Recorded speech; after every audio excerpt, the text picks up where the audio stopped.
저번 주에 우리가 요한계시록 서론 부분을 좀 잠깐 보았습니다. 중요한 부분인 구조하고 주제에 파악하는 부분을 잠깐만 언급하고 장으로 들어갈 텐데, 그 요한계시록을 파악하는데 여러 가지 관점이 있고 여러 가지 보는 그 학문적인 여러 가지 것들이 있습니다. 그런데 제가 이제 보고 싶은 것은 이 요한계시록의 구조를 파악하는데 가장 중요한 것은 엔 푸뉴마티라는 단어입니다.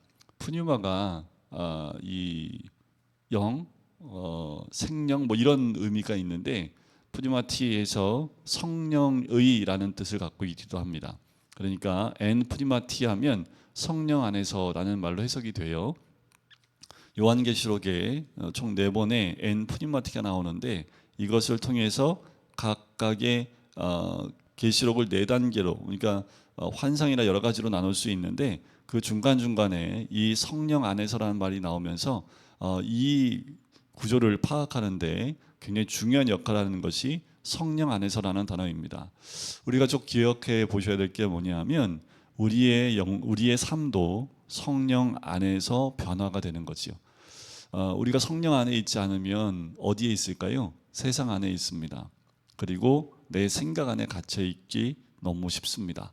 그래서 우리가 꼭 기억하셔야 될 건 뭐냐면, 우리의 삶이 성령 안에 있을 때 하나님의 인도하심 받을 뿐만 아니라 내 인생과 삶의 방향성이 주께로 향하기에 가장 중요합니다. 최근에 한 청년과 이야기하면서 그 청년이 성령께서 인도하심이 있구나라는 걸 느낀 거 뭐냐면, 이 청년이 한번 쓰러지는 걸 경험하고 난 다음에 하나님 음성을 들은 거예요. 이렇게 살면 큰일 나겠다. 정말 한번 쓰러졌어요. 그러니까 이게 주님 안에 있다가 세상으로 가면요, 제일 먼저 망가진 게 영도 망가지지만 육이 망가집니다. 육이 망가진다는 건 육의 건강을 해치게 된다는 거지요. 근데 육의 건강을 해치고 있다는 것을 본인이 모르고 그냥 사는 거예요. 그러다가 한번 딱 이게 쓰러지고 나면 이제 그것 때문에 주께로 돌아오는 경우가 많은데, 하나님의 은혜를 한번 경험했던 분이 그렇게 나갔다가 하나님이 한번 쓰러지게 했을 때, 하나님이 쓰러뜨리게 하신 이유를 알고 주께로 돌아오면 그게 성령 안으로 들어오는 겁니다. 그러니까 쓰러지는 게 중요한 게 아니에요. 어차피 죽으면 천국 가요. 죽음에 대한 두려움보다 우리가 우리의 삶 가운데 내가 어디 안에 있느냐가 정말 중요하지요. 그래서 그가 딱 깨닫고 저를 만나고 얘기하면서 결단을 해야 될 것 같다고 하면서 이제 얘기를 나눈 적이 있습니다. 우리 인생에 이렇게 성령 안으로 딱 들어오게끔 하시는 하나님의 사인이 그냥 말씀 듣고 돌아오면 참 좋은데, 때로는 이렇게 하나님이 채찍 같은 것으로 툭 침을 통해서 정신을 바짝 차리게 하시는 경우도 있습니다. 이렇게 되면 이제는 무서워서 못 나가요. 한 번 더 나가면 한 번 맞으면 큰일 나겠다 생각이 들어서 정신이 바짝 듭니다. 그러니까 성령 안에 거하는 삶이 얼마나 중요한지 몰라요. 말씀 안에 거하고 성령 안에 거하는 것. 그래서 세상이 아닌 주님 안에, 성령 안에 있어야 주님의 도우심과 보호하심을 받을 수 있거든요.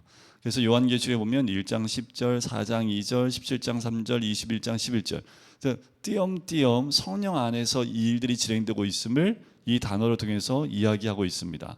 자, 4개의 큰 환상을 보게 되는 것도 이 성령 안에 있을 때 환상을 보게 되고 시작되는 것을 보게 돼요. 구절을 보면 서론, 본론, 결론을 나눠주는데, 서론은 1장 1절부터 8절까지가 이것도 편지 형식이기 때문에 은혜로 이렇게 처음에 축복하고 딱 본론으로 들어갑니다. 본론은 1장 9절부터 22장 끝부분의 5절까지 본론입니다.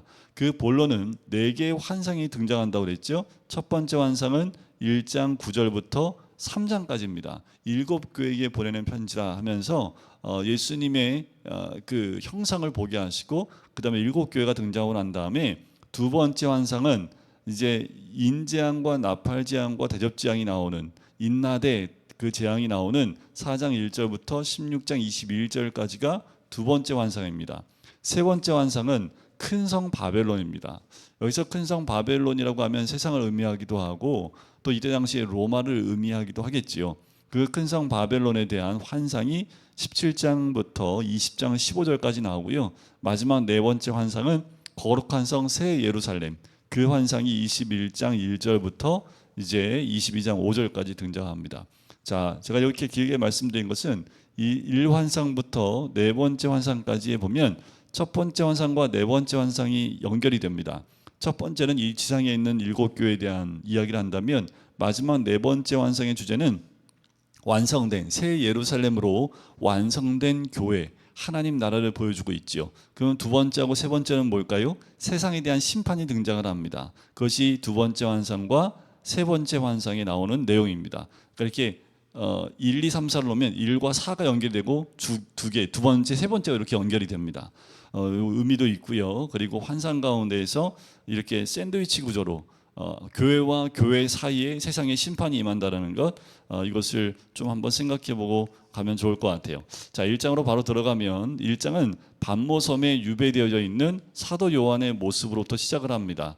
자, 1장 1절에 이렇게 시작합니다. 예수 그리스도의 계시라.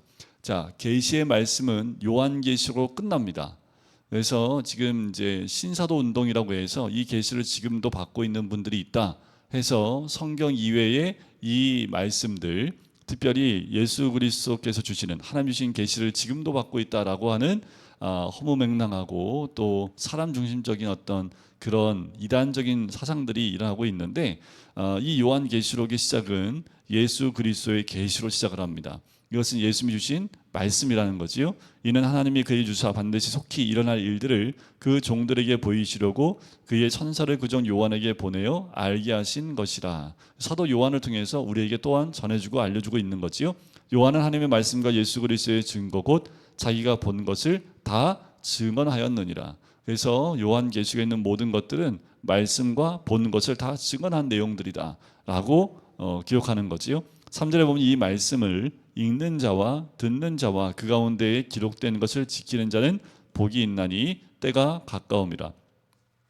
자, 어저께도 이제 신명기 말씀을 함께 나누고, 특별히 신명기 28장의 복과 저주에 대한 내용을 나눌 때 무엇이 복입니까? 어떻게 복을 받아요? 나가도 복 받고 들어와도 복 받고 밥그릇도 복 받고 찬장도 복 받고, 하여튼 복이 임하지 않은 곳이 없을 만큼의 복을 받는 방법은 뭐예요? 듣고 지켜 행하면입니다. 듣고 지켜 행하면.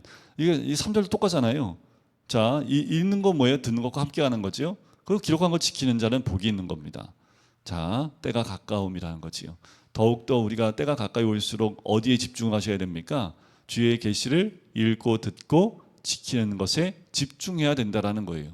우리가 이 신앙 가지고 세상을 어떻게 살아갈 수 있습니까? 맞아요. 신앙 가지고만 살면 됩니다. 그런데 자꾸만 이 신앙에 다른 걸 집어넣기 때문에 혼탁해지고 또 믿음이 흔들리는 거예요. 온전한 믿음을 가지고 세상을 나가게 되면 반드시 승리케 하시는 하나님의 인도하심이 있습니다. 그런데 이스라엘 백성이 광야를 건너갈 때에도 순수하게 듣고 지켜 행했으면 40년 걸리지 않습니다. 근데 자꾸 중간에 이 애굽 땅에 대한 갈망함이 나오잖아요.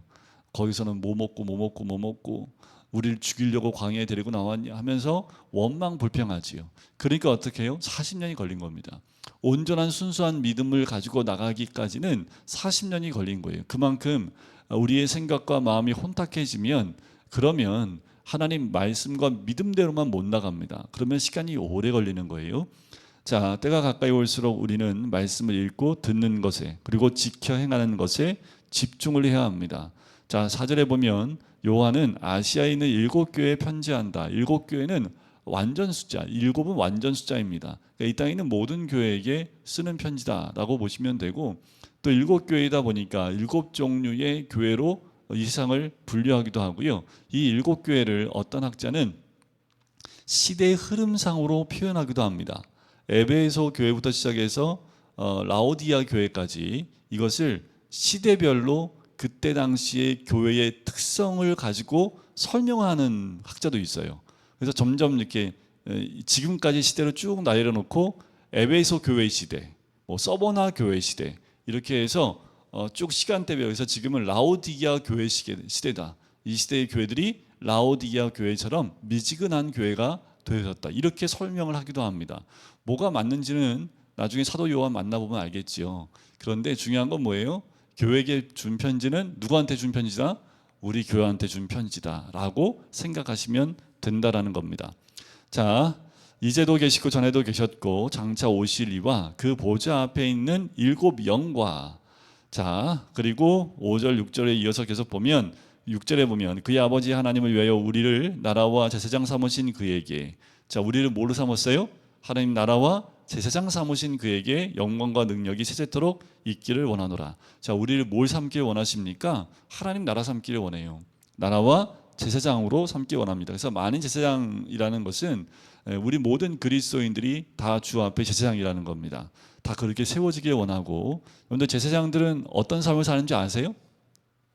제사장들, 구약의 제사장들, 우리 제사장들 되면은 이렇게 못 삽니다.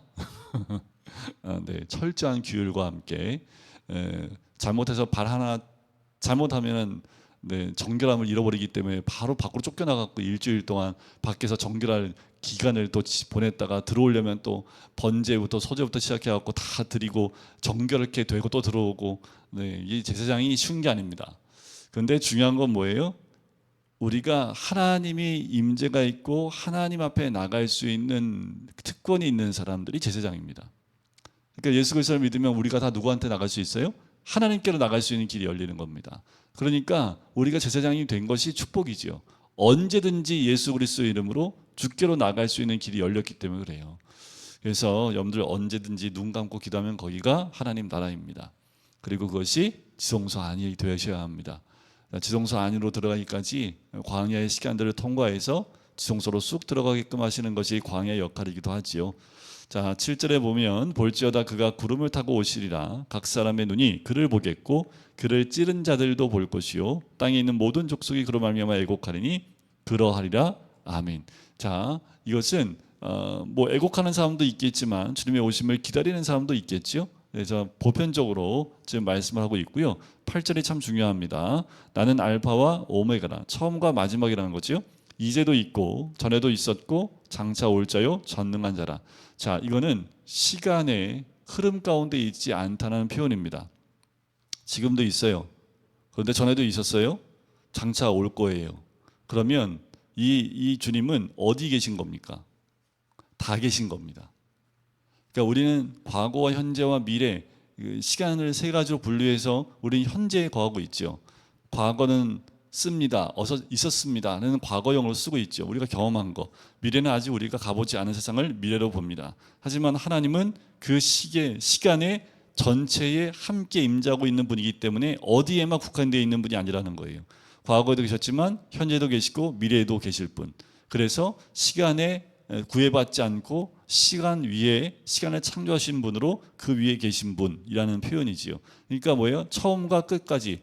그러니까 다 있다는 겁니다. 시작부터 끝까지 우리 하나님은 다 보고 있는 거예요. 한눈에 그 모든 것을 다 보고 우리가 이해할 수 없는 거죠. 과거, 현재와 미래를 어떻게 우리가 다 볼 수 있습니까? 우리는 이해할 수 없지만 하나님은 시작과 끝이시기 때문에 시작과 끝 안에 있는 모든 것들은 다 주님의 주권 아래 있다라는 거죠. 자, 이제 그리스도께서 명령하십니다. 9절에 보면 나 요한은 너희 형제요 예수의 환난과 나라와 참음에 동참하는 자라. 하나님의 말씀과 예수를 증언하였으므로 말미암아 반모라 하는 섬에 있었더니. 그러니까 지금 사도 요한은요 에베소 교회에서 사역을 하다가 붙잡힙니다. 그래서 에베소 그때는 지금은 이 내륙으로 변했지만 그때 당시에는 항구 도시였습니다. 그래서 에베소에서 이렇게 바다 쪽으로 나가면 반모라는 섬이 있습니다. 유배지입니다. 그래서 붙잡힌 사람들이 거의 뭐 살아서 나올 수 없는 섬이 반모섬이었습니다. 그 섬으로 붙잡혀 가게 돼요. 자, 그런데 10절에 주의 날에 내가 성령에 감동되어, 이게 아까 말씀드린 엔 프리마티라는 그 말입니다. 주의 날이라는 것은 요한이 계시를 받은 그날을 의미합니다. 자, 요한이 주님으로부터 계시받는 그날에 내가 성령에 감동되어 내 뒤에서 나는 나팔 소리 같은 큰 음성을 들으니. 자, 성령이 감동될 때마다 환상의 문이 열리고 또 볼 수 있는 눈이 열립니다. 그래서 하나님의 나팔 소리와 함께 큰 음성을 들어요. 자, 내가 보는 것을 두루마리 서서 에서보두 사빌라, 첫 글자만 떼요. 따라서 그냥 읽으시면 돼요. 에서보두 사빌라. 그러면 금방 올 수 있습니다. 에서보두 사빌라, 에서보두 사빌라. 이 순서대로 편지가 2장부터 3장까지 기록되어 있습니다. 에서보두 네 교회가 2장에, 사빌라 세 교회가 3장에 적혀 있습니다. 에서보두 사빌라. 그래서 여러분들 지도를 봐도 이렇게 육지로서부터 이게 해안가서부터 에서보두 사빌라 이렇게 안으로 들어갑니다. 나중에 이제 우리 튀르키예 한번 그 성지순례 가보시면 요 7교회는 튀르키예 가면 무조건 갑니다. 그런데 7교회가 있었던 모든 것은 다 뭐예요? 그냥 허벌판입니다. 거기에 이게 유적지를 다 찾아놓은 거죠. 그래서 에베소는 거의 70~80%가 다 이제 복원이 되어 있는 상태일 겁니다. 제가 20년 전에 갔을 때에도 거의 뭐 60~70%가 복원됐다고 얘기를 했는데 계속 지금 에베소 도시 전체를 복원하고 있기 때문에 이게 튀르키예는 돈이 없어요. 그래서 전 세계에 있는 고고학자들 또 전 세계에 있는 대학에 있는 학자들이 이제 그 후원을 받아서 와서 지금도 계속 찾아내고 있습니다. 그러니까 이 뒤에 있는 교회들도 마찬가지, 이 도시들이죠. 도시들도 마찬가지입니다. 자, 몸을 돌이켜 나에게 말하는 음성을 알아보려고 돌이킬 때 이제 주님의 모습이 보이는데 형상화된 주님의 모습을 이렇게 얘기하죠. 촛대 사이에 인자 같은 이가 발에 끌리는 옷을 입고 가슴에 금띠를 띠고. 자, 이걸 형상화해가지고 뭐 그림 그려놓고 별 아무 소용 없습니다. 마지막 때 주님 보면 되는 거지. 그걸 형상화해서 그림 그려서 뭐 하겠어요. 자, 이것이 이제 하나님 예수 그리스도의 모습을 형성하는데 요 모습이 7교회의 각각의 모습으로 각각 등장을 합니다. 그래서 예수 그리스도를 사도 요한이 보고 17절에 보면 내가 볼 때 그의 발 앞에 엎드러져 죽은 자 같이 되매. 자, 이것은 그 하나님의 권능 앞에서 엎드려진 거지요. 그래서 그 임재 앞에서, 왜요? 모세도 그 임재 앞에 가서는 고개도 못 들 정도로, 그 하나님의 그 위엄 앞에서는 고개를 들 수가 없을 정도로 바짝 엎드리게 되는 거지요. 그러니까 이제 숨도 못 쉴 만큼 그 위엄 앞에 엎드려져 있는 거지요. 그랬더니 그가 오른손을 내게 얹고 이르되 두려워하지 말라. 나는 처음이요 마지막이니 곧 살아있는 자라. 내가 전에 죽었었노라. 볼지어다 이제 세세토록 살아있어 사망과 음부의 열쇠를 가졌노라. 자, 예수님이 지금 어떠한 위치에 있는지를 사도 요한에게 말해주고 있죠. 그러므로 내가 본 것과 지금 있는 일과 장차 될 일을 기록하라. 내가 본 것은 내 오른손의 7별의 비밀과 또 7 금촛대라. 자, 7별은 7교회의 사자, 7 촛대는 7교회다 라고 설명을 해주고 있지요. 자, 2장부터 들어가면 이제 3장까지는 7교회에 대한 얘기가 나옵니다. 우리가 잘 알고 많이 듣기도 하고 설교도 들었던 말씀이기 때문에 좀 빠르게 스킵하면서 지나가도록 할게요. 에베소 교회, 항상 교회가 나오면 그 다음에 예수님의 형상이 나옵니다. 오른손에 있는 7별을 붙잡고 7 금촛대 사이를 거니시는 이가 이르시되.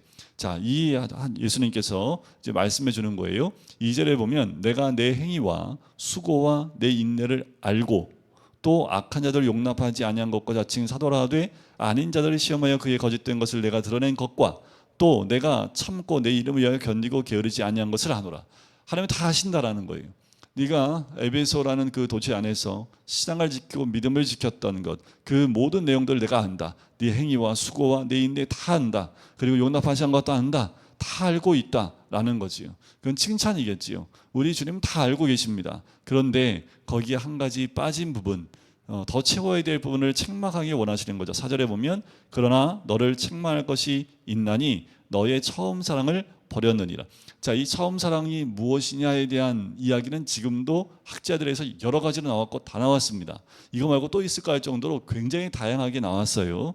그런데 역사적으로 이거를 해석해서 표현한다고 하면 이들이 이 신앙을 지키기 위해서 인내하다가 보니까, 왜냐하면 그 이들의 내부 가운데에는 이단 공격이 있었고 외부에서는 믿는 자를 잡아서 죽이는 일들이 있었기 때문에 신앙과 믿음을 지키는 것이 정말 어려웠던 때입니다.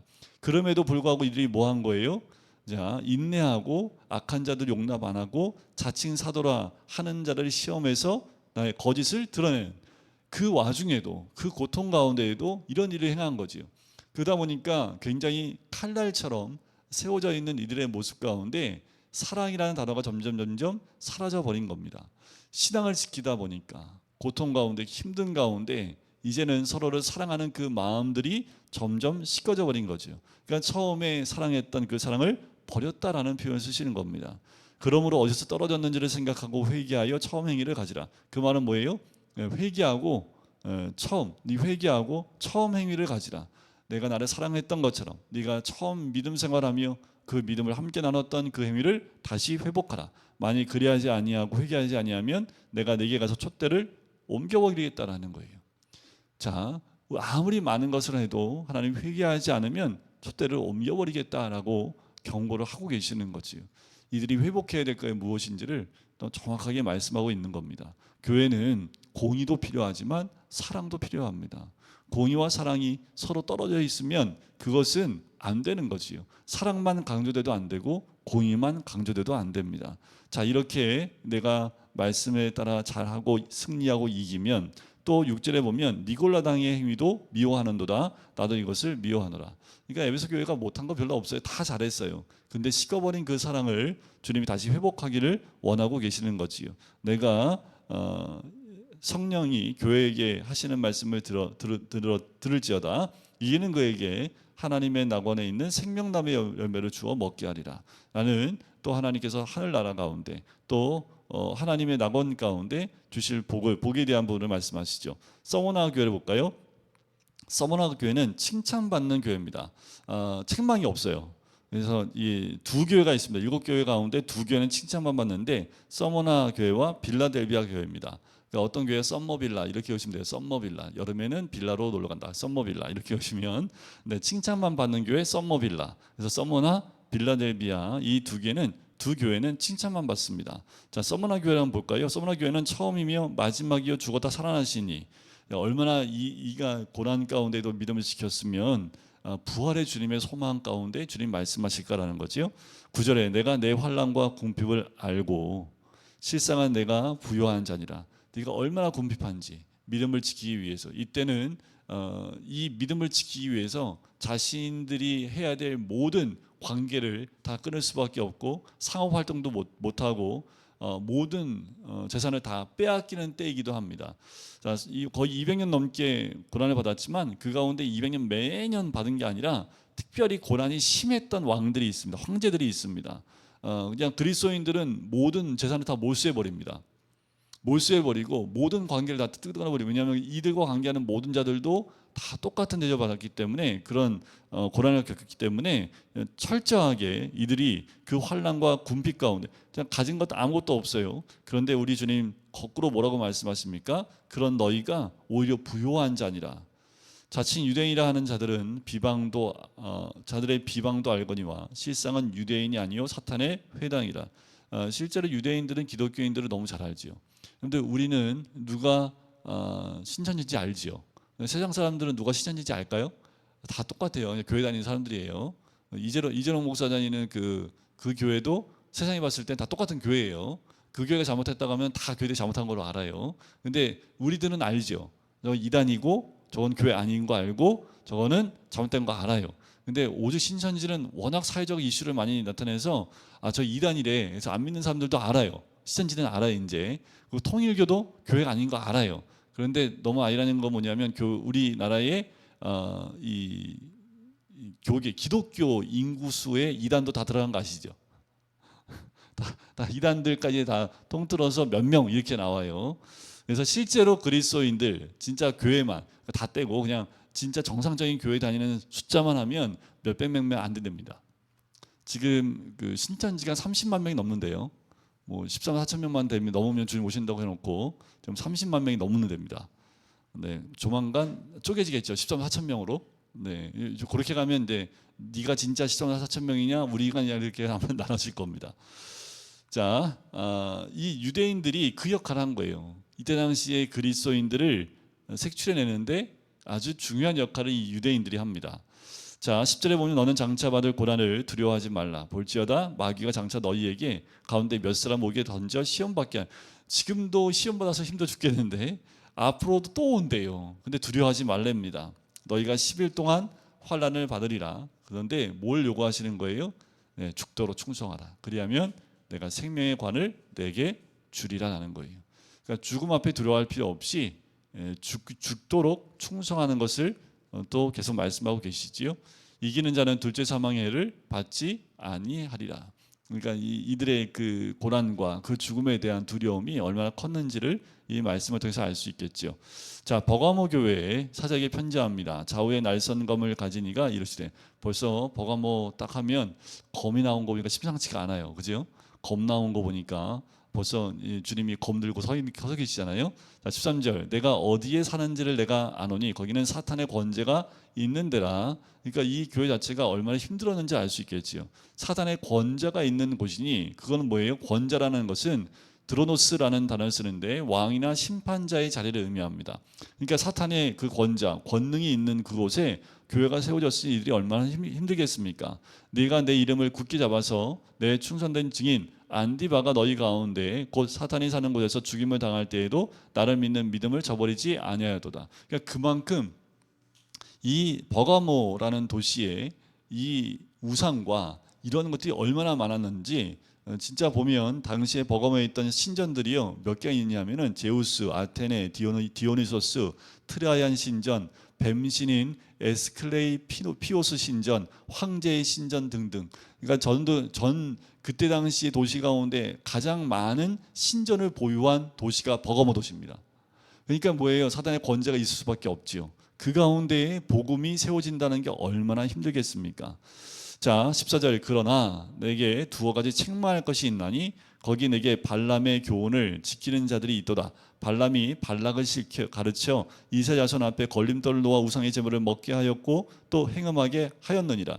자, 발람 그가 백성을 멸망시켰다, 삼켜버렸다라는 그 말인데, 그러니까 이 발람의 교훈을 지키는 자들, 그러니까 그 가운데 뭐예요? 어쩌면 이 신전들이 많고 또 우상 섬기는 이들이 많다 보니까 거기에 현혹이 되어지고 또 복음과 진리 가운데 그런 것들이 교묘하게 흘러 들어와서 교묘하게 섞여버리는 그 발람의 교훈을 따르고 있는 자. 특별히 15절에 보면 이와 같이 내게도 니골라당의 교훈을 지키는 자들도 있다. 이 니골라는 그가 백성을 정복하였다라는 그 의미를 가지기도 합니다. 자, 에베소 교회에서도 니골라당의 행위를 미워하는도다라고 칭찬하셨는데 이 니골라당이요 발람의 교훈과 유사한 가르침을 주장하는 듯하는 그 당입니다. 성도들을 꾀해서요 우상 숭배하게 하고 음행에 빠지게 했던 당이 니골라당입니다. 그런데 니골라당의 교훈을 지키는 자들이 있다고 하는 거죠. 그러므로 회개하라. 그리하지 않으면 어떻게 한다고요? 내 입의 검으로 그들과 싸우리라.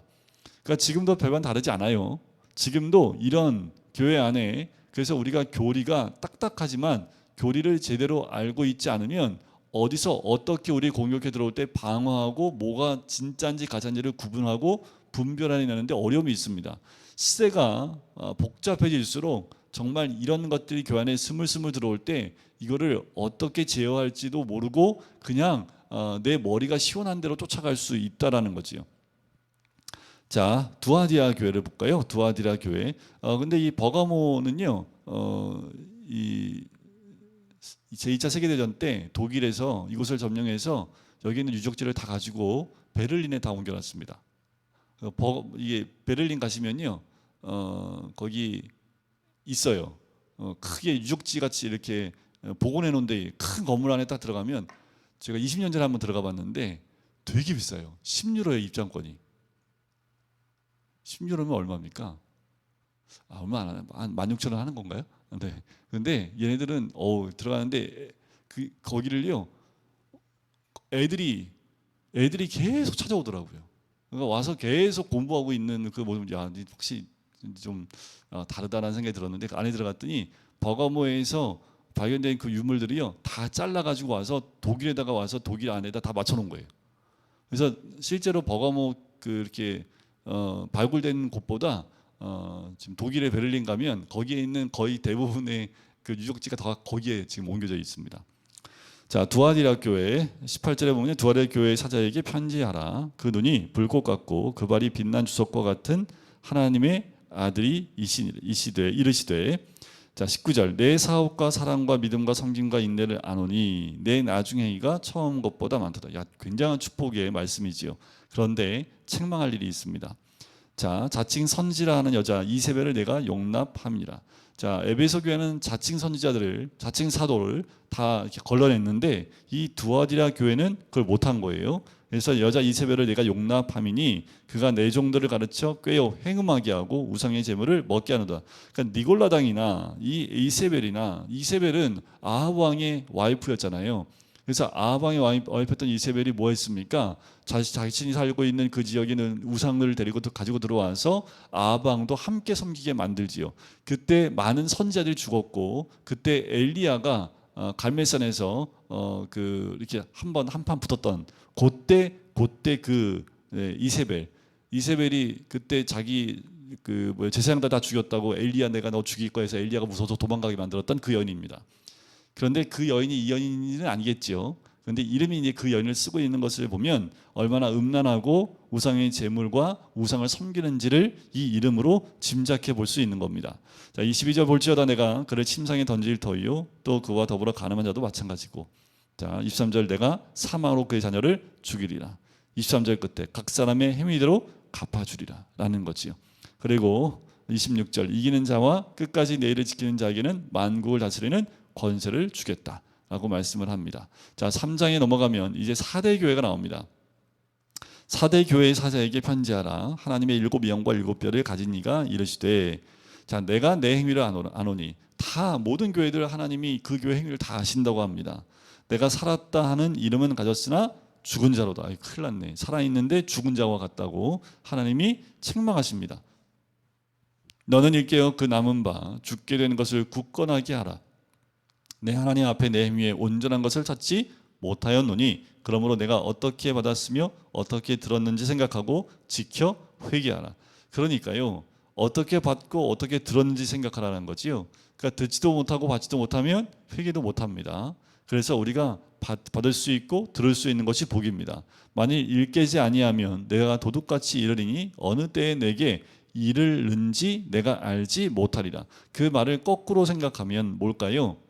자, 잘 받고 잘 지키고 잘 듣고 지켜서 회개하고 있으면 내가 도둑같이 가겠다? 가지 않겠지요. 어느 때에 내게 이르는지 너는 알지 못하겠지만 그걸 지키면 알겠다라는 거꾸로, 그죠? 그래서 마지막 때를 도둑과 같이 임하게 되는 것은 빛의 자녀들에게는 도둑같이 임하지 않습니다. 자, 주님이 오실 그 시간은 몰라도 때는 알지요. 시간은 몰라요. 근데 주님이 1시경 온대. 그러면 12시부터 2시 사이에 준비 다 해놓겠죠. 1시경이면 1시인지 1시 10분인지 몰라요. 때가 가까이 왔다라는 말은 이제 주님 오실 때가 가까이 왔으니 준비하고 대비하고 있으라는 얘기하고 똑같습니다. 그때 주님이 오시면 그 사람은 주님 오실 것을 안 거지요. 꼭 1시 정각에 오신대. 그래서 55분까지 놀다가 딱 5분 준비해서 주님 맞이하는 것, 이런 건 없습니다. 이런 건 꿈도 꾸지 마십시오.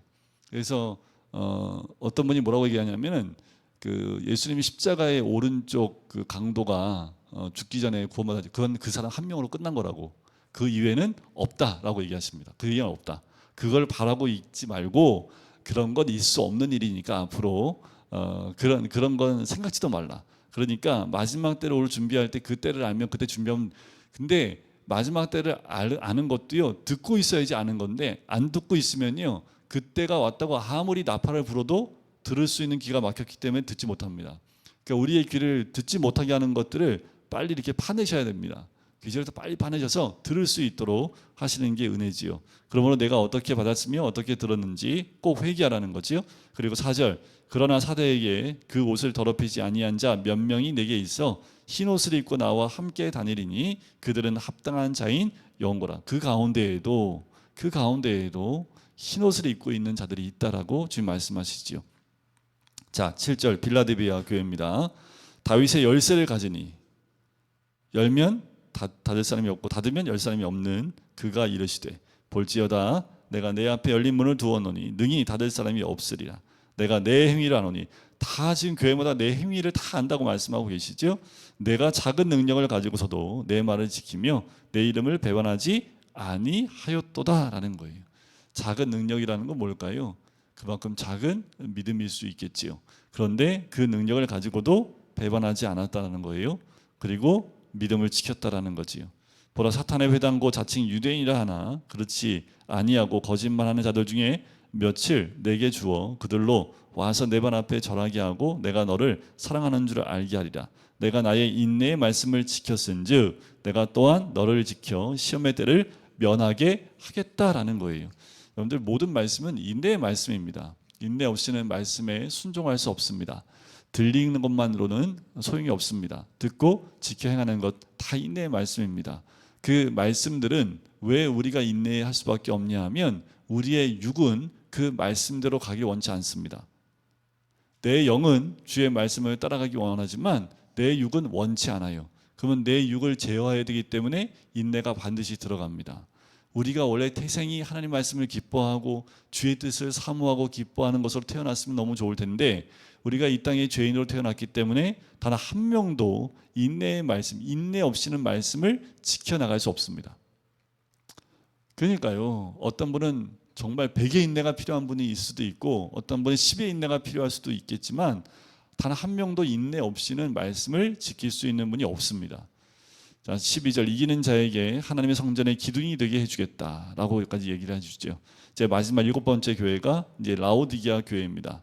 14절 라오디게아 교회 사역에 편지하라. 아멘이요 충성되고 참된 증인이시요 하나님의 창조의 근본이시가 이르시되 내가 내 행위를 아노니.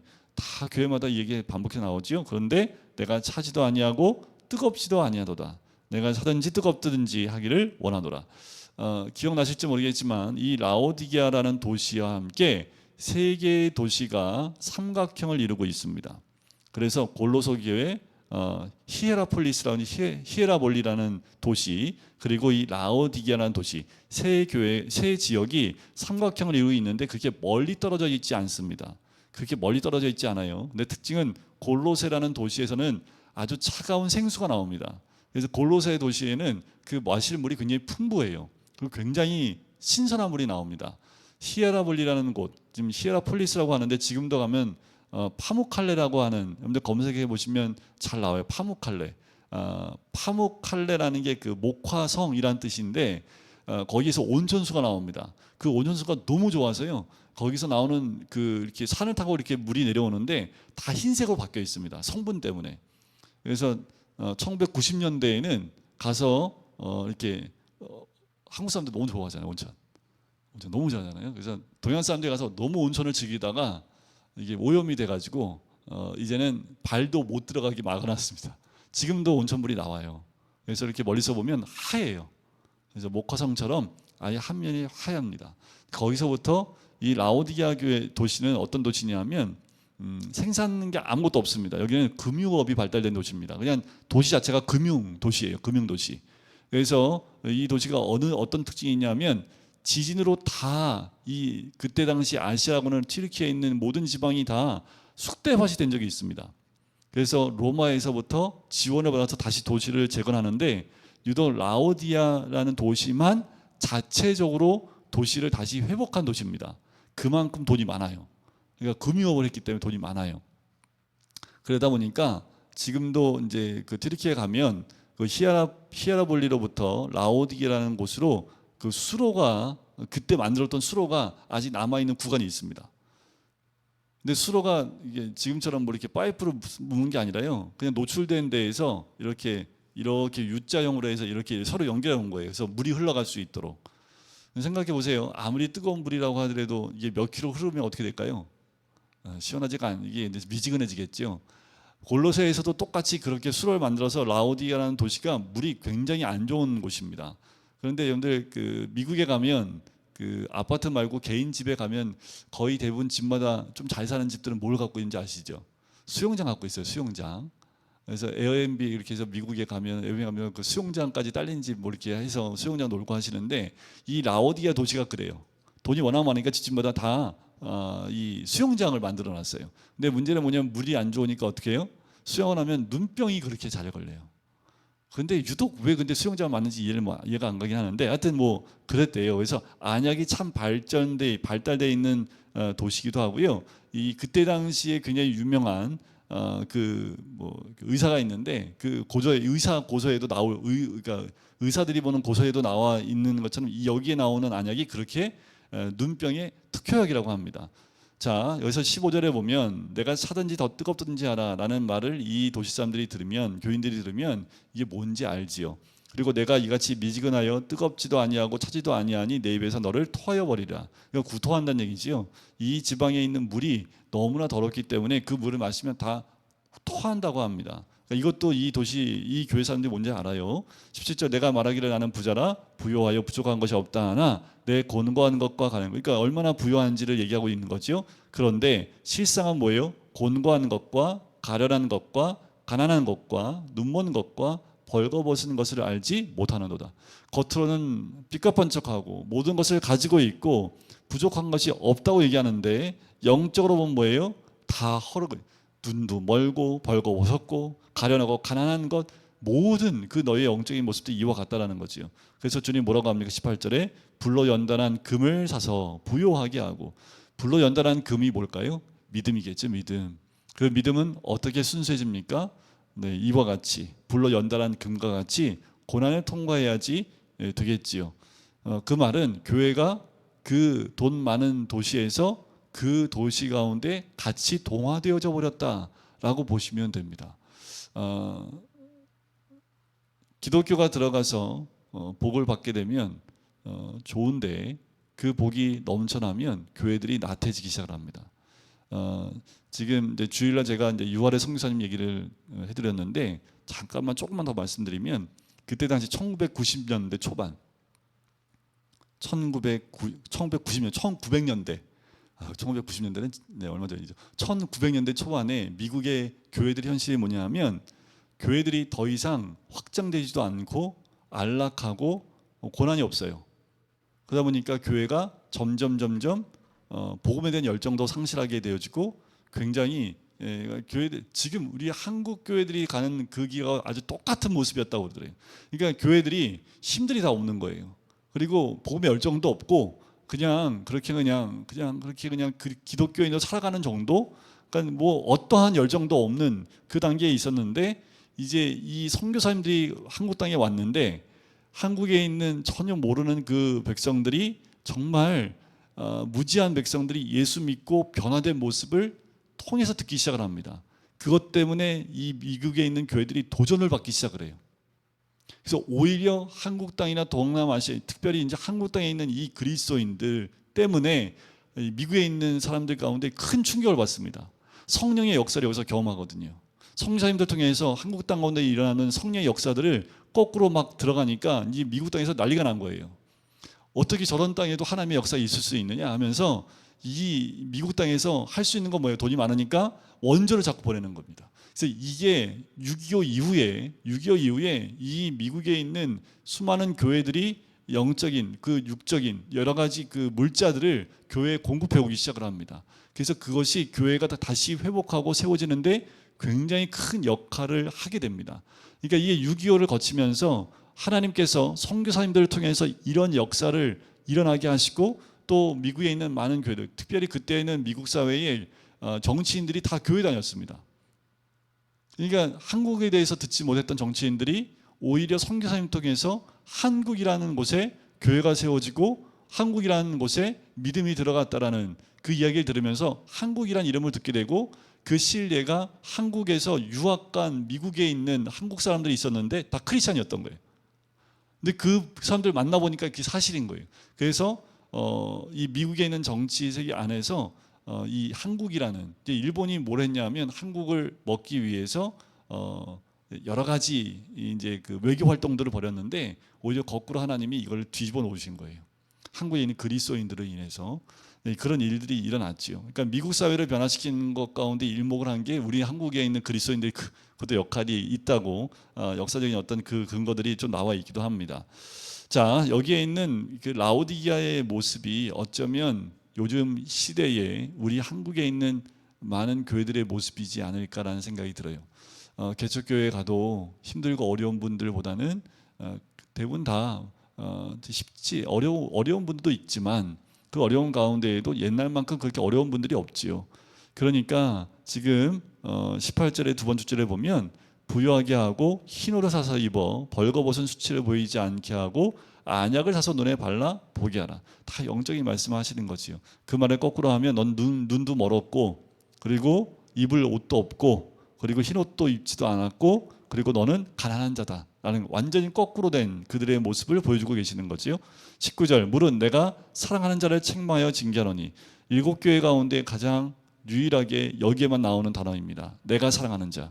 그만큼 책망을 하시지만 그만큼 사랑하고 있다라는 표현을 하시고 계시는 거지요. 그러므로 내가 열심을 내라 회개하라. 볼지어다 내가 문 밖에 서서 두드리노니 누구든지 내 음성을 듣고 문을 열면 내가 그에게로 들어가 그와 더불어 먹고 그는 나와 더불어 먹으리라. 이 말씀은 안 믿는 자들이 아니라 믿는 자들에게 주시는 메시지라는 거.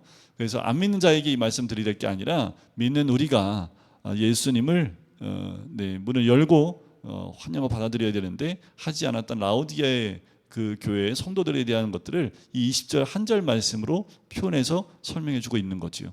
우리도 자칫하면 이 요한계시록 3장 20절 말씀처럼 이 모습 가운데 있을 수 있기 때문에 우리가 깨어 있어야 될 필요가 있겠지요. 이기는 그에게 내가 내 보좌에 함께 앉게 하여 주기를 내가 이기고 아버지 보좌에 함께 앉는 것과 같이 하리라. 마지막 22절 보면 귀에 있는 자는 성령이 교회들에게 하시는 말씀을 들을지어다. 모든 교회에게 하시는 말씀입니다. 귀에 있는 자는 성령이 교회들에게 하시는 말씀을 들을지어다. 지금도 우리가 이 음성을 듣고 또 지켜 행하는 모습을 통해서 마지막 때를 준비하는 하나님의 사람이 되어야 될 줄 믿습니다. 우리 함께 기도할까요?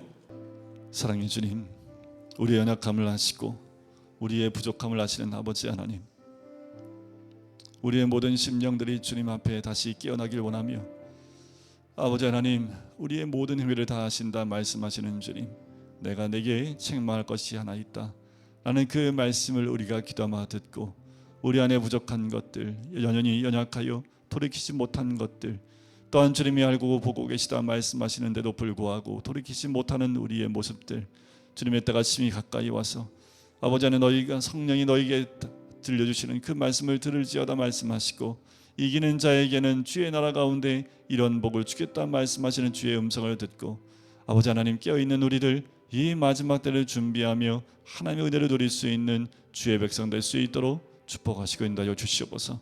주님, 우리 모든 심령 가운데 성령께서 함께 하시고 성령께서 하시는 말씀을 듣고 깨달으며 순종하는 우리가 될 수 있도록 축복하여 주시옵소서. 감사드리며 예수 그리스도의 이름으로 기도드립니다. 아멘.